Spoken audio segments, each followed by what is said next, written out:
देखिए, सबसे पहले मैं ये कहना चाहता हूँ कि डीपीएपी इस असेंबली इलेक्शन में मजबूती से इलेक्शन लड़ेगी। और जो मार्केट में कुछ र्यूमर्स चल रहे हैं कि हमने विड्रॉ किया है, लेकिन हमने लिमिटेड सीट्स पे इलेक्शन लड़ना है जहां हम मजबूत हैं। और मैं हमारी चेयरमैन गुलाम नबी आज़ाद साहब, जो साबिका वज़ीर आला भी हैं, अपनी पार्टी के वर्करान और आज़ाद साहब के चाहने वालों को ये कहना चाहता हूँ कि आज़ाद साहब की तबीयत थोड़ी बिगड़ गई और उनको एम्स अस्पताल दिल्ली में दाखिल किया गया। और खुशी की बात यह है कि उनको 2 दिन के बाद डिस्चार्ज किया गया और अब वो रिकवर हो रहे हैं। फर्स्ट, सेकंड और थर्ड फेज़ में भी, चाहे साउथ कश्मीर हो या जम्मू खिता हो, और जितने भी पार्टी के लीडर हैं वो भी इन कैंडिडेट्स के लिए जो है कैंपेनिंग मजबूती से करेंगे।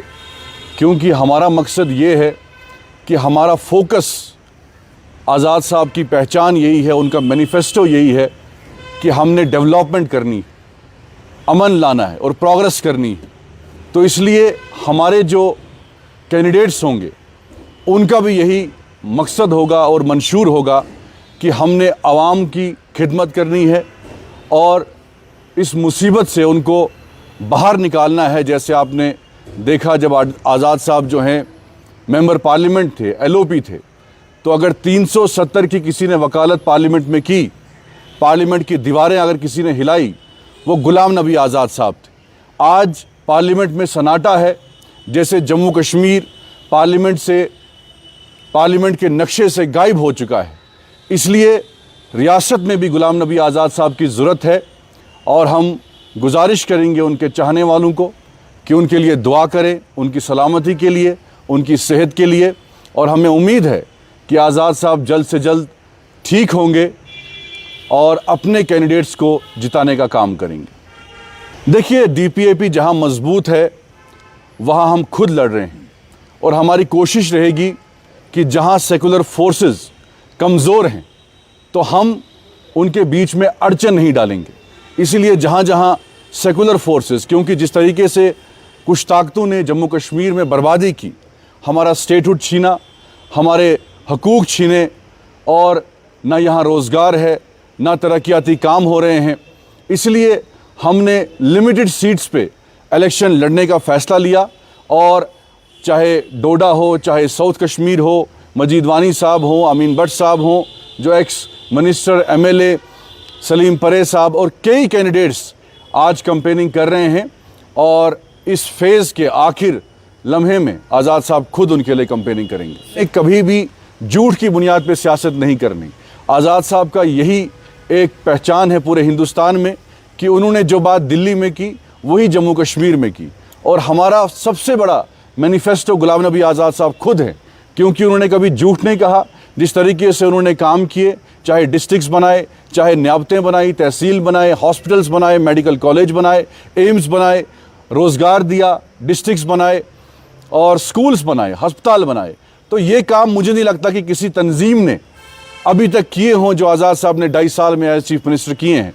तो इसलिए जो वादे बाकी तंजीमें कर रही हैं, ये कानून जो हैं, जो आज वो तंजीमें दावे कर रहे हैं कि हम रिवोक करेंगे, हम फिर से लाएंगे, तो ये कानून लाने वाले भी वही लोग हैं और वादे करने वाले भी लोग हैं।